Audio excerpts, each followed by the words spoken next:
Are you telling us na ministerial lang po kayo? Pumirma kayo dito without looking at the liquidation? Honestly, yes, sir. I will say yes. Pumirma ka dito, di part ka ng case. Ano po yung sinicertify ng accountant? Sir, when she signed the liquidation report of the 37.5... Certifying that the supporting documents complete and proper. So, paano po ninyo sasabihin na complete kung hindi naman niya nakita? Yes, sir. Paano po kayo magsicertify ng isang dokumento na complete and proper nang hindi nyo nakita? Hindi po ba kayo nagtaka na nagsicertify kayo ng isang dokumento na complete and proper pero hindi nyo naman nakikita yung laman ng loob? Unfortunately, that was the case, sir. Are you forced to sign the document? Not really forced, but I was Not really. requested to sign the document. You signed the document, but you never bothered to read this mandate of yours?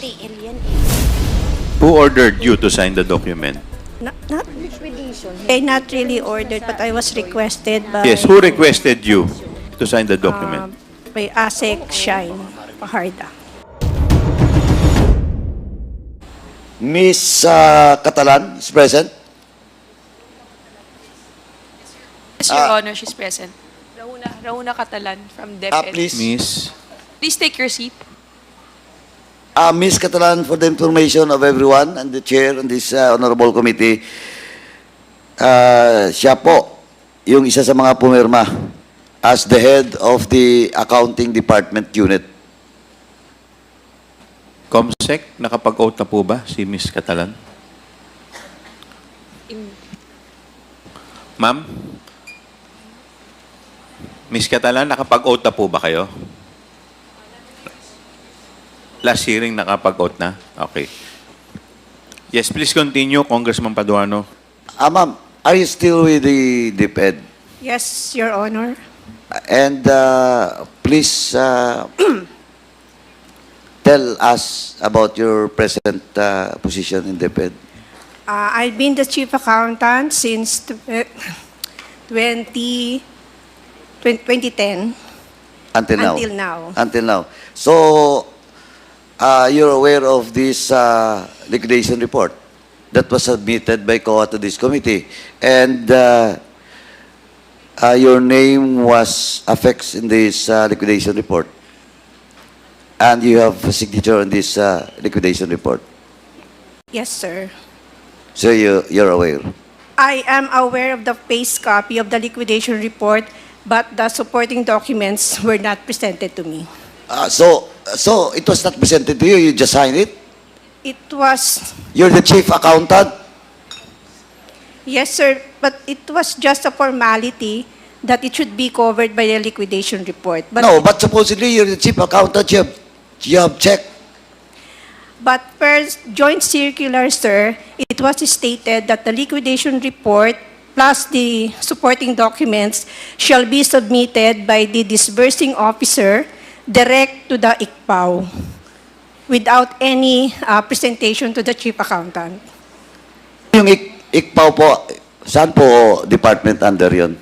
COA, yung Intelligence and Audit Office ng Intelligence and Confidential Funds.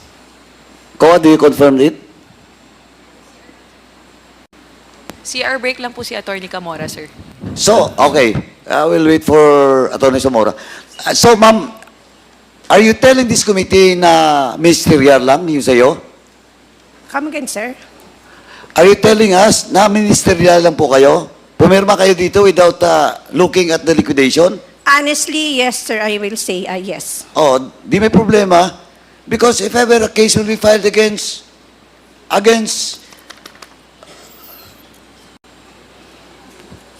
dito po sa liquidation na may problema, pumirma ka dito, di part ka ng case.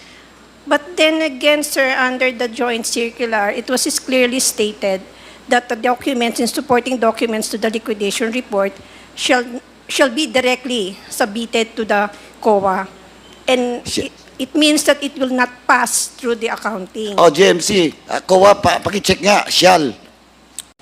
Mr. Chair, with the Kong, indulgence Congressman of Acop, Paduano. you're recognized. Madam Accountant, mukhang mali yata. If you read the joint circular, there's a provision there. Teka, hanapin ko. Kasi may kopya ko nun eh. Nakalagay doon, under paragraph 4.16, in case of misuse of the intelligence or confidential fund, and depending on the participation in the transaction, the budget officer, chief accountant, the treasurer, and the project officer may likewise be held accountable with the special dispersing officer. So you can be accountable, madam. It's a provision of the joint circular. But then again, Your Honors, per provision 6.1.8.4, it was stated that the supporting document should be submitted by the, no, it's not. So sorry, again. That, Mali yung binabasa mo. Sir- 6.1.8.4? my apologies, sir. Oh, eh kasi mali eh. Okay. I have a copy of your circular here. Binabasa ko nga eh.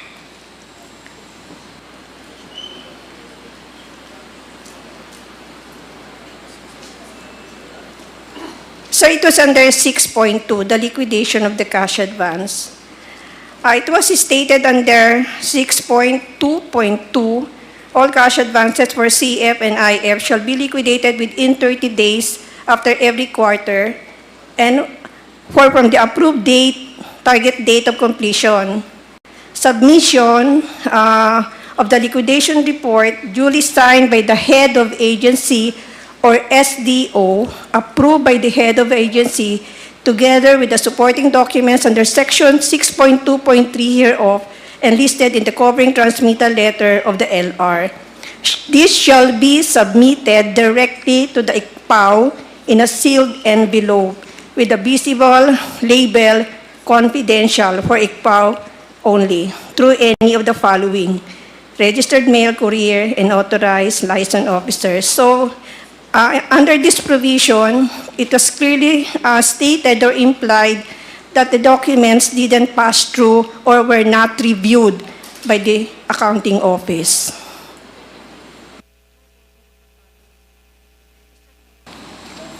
So how do you reconcile that with paragraph 4.16?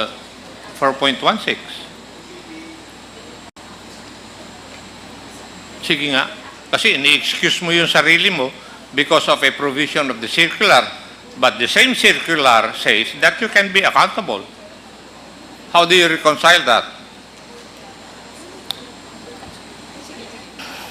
It could be stated here, sir, but honestly, and as I didn't, it was not presented really to the accounting office, the supporting documents. Hindi po yun ang tinatanong ko, madam. Ang tinatanong ko po, dinidepensa mo yung sarili mo using a provision of the circular, but the same circular states na ikaw ay accountable. How do you reconcile that? Kasi nasa akin yung kopya ng circular ninyo, ng COA eh. Oh. Kaya nga ako nag-intervene dahil ini-excuse mo yung sarili mo sa liability. Pero the circular says that you can be liable.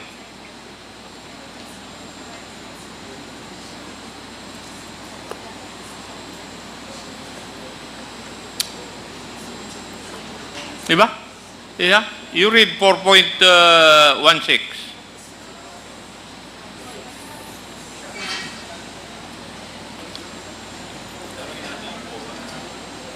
Wala pa yung COA eh. May we know from the representative of COA to be clarified as on the matter? Your Honor, based on the documents from our confidential team, the liquidation report that was signed by Ms. Catalan, certified supporting documents complete and proper, as the accounting unit. But then, if looking at the joint circular, it's stated there that the liquidation report in Annex E should be signed by the SDO, the accounting unit, or the SDO, meaning SDO Special Disbursing Officer who was given the cash advance of the confidential fund, the Special Disbursing Officer. So if she was not the SDO, Ano po yung sinicertify ng accountant? when she signed the liquidation report of the 37.5, certifying that the supporting documents complete and proper. So, paano po ninyo sasabihin na complete kung hindi naman niya nakita? Could you please clarify us? Paano niya sasabihin na complete ang isang dokumento kung hindi naman niya nakita yung loob? Ms. Catalan. Parang hindi po yata match. Your Honor, it has to be Ms. Catalan who will answer such. Ma'am, how can you certify something as complete and proper if you did not verify what is the content of the documents? Sir, it is a standard procedure that every liquidation document should be covered by a signed No, but liquidation. that is common sense eh. Yes, sir. But Paano po kayo magse-certify ng isang dokumento na complete and proper nang hindi nyo nakita? Hindi po ba kayo nagtaka na nagse-certify kayo ng isang dokumento na complete and proper pero hindi nyo naman nakikita yung laman ng loob? unfortunately, that was the case, sir. Did you bother to ask the legal department or the COA na bakit kailangan dumaan pa po sa inyo? Bakit nyo kailangan i-certify ang isang bagay nang hindi ninyo ini-inspeksyon o tinitingnan?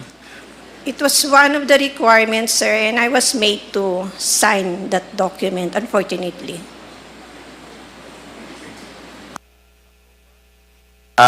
Chairman, actually when I ask... Congressman Paduano, yes, thank you, please continue. Chairman. And I asked Ms. Catalan, yung tenure of office niya since 2010 pa. And I think they're doing it since then without checking the liquidation report. And ano na po, pumirma lang. But ma'am, eto ngayon nandito sa akin yung GMC, yung binasa mo is 4.2. Eto mama, yung 6.3.3. Ito specific mandate of each and every officials which covered by this GMC.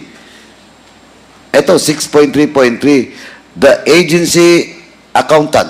It's you, ma'am. Tama?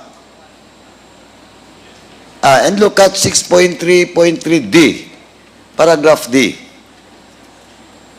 You are mandated to submit all disbursement vouchers for cash advance for intelligence and confidential activities / projects, with complete required supporting documents within 7 working days from release of the check.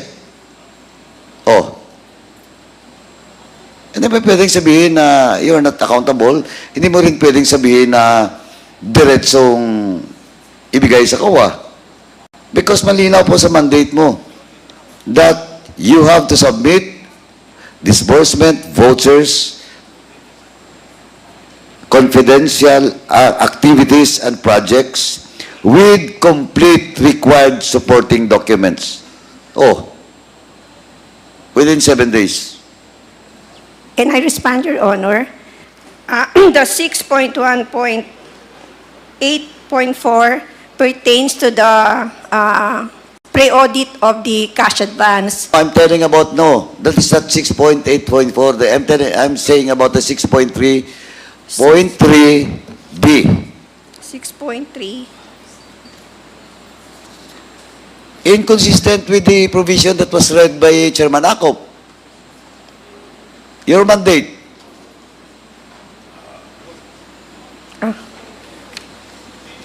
Anyway, Mr. Chairman, it is on record that that the chief accountant of the DepEd never bothered to check the liquidation report. He just signed it without looking at the details of such report. And it is on record, Mr. Chairman. May I respond, Your Honor? This is the first time that we have encountered cash advances for confidential fund. But for the regular cash advances for regular funds, we always ensure that the documents attached to the liquidation of the cash advances were complete. But again, for this, this is the first time that we have encountered these cash advances for confidential fund. And the procedure seems quite different, actually and honestly. But of course, you have the joint memorandum circular, and there is a provision with regards to the mandate of the chief accountant, the SDO, and all other officials of agency. Malinaw po yun, ma'am. So, I think once again, Mr. Chairman, it's like to put on record na inamin po ng chief accountant ng DepEd na she never bothered to check the authenticity, the correctness of such liquidation report, Mr. Chairman. Sir, Excuse me, Your Honor. Yes, ma'am, please. May I correct the word not bothered, that I did not bother to check the completeness of the documents. During that time, no matter how, maybe, this is the first time ngayon may cash advance ng confidential fund, but I was made to sign it. So, You were made to sign it. By whom? because it is a requirement that the liquidation should be covered by the liquidation voucher. But that is, ma'am, that is your mandate. And Yes. your statement that you signed it without looking at the details, di ba? And that is on record. Yes, sir, it was... O ano ngayon yung gusto mong i-explain? Sir, I'm trying to explain that it was stated sa joint circular that it seems or implied that the documents, supporting documents, should be directly submitted to COA in sealed envelope. And that is your interpretation, ma'am, that we have read the GMC. Yes, sir. O now? What? Are you telling this representation that I'm wrong? And Chairman Acop? No, sir, my apologies if you have misinterpreted what I'm trying to explain. No, I did not misinterpreted you. You're telling me that my statement is not correct. No, sir, I'm not saying, I'm sorry po, I'm sorry, Your Honor, but I'm trying to explain on why I signed that liquidation. Oh, tell you to sign the document. Are you forced to sign the document? Not really forced, but I was What, not really? requested to sign the document. Oh, you signed the document, but you never bothered to read this mandate of yours? Ma'am, who ordered you to sign the document?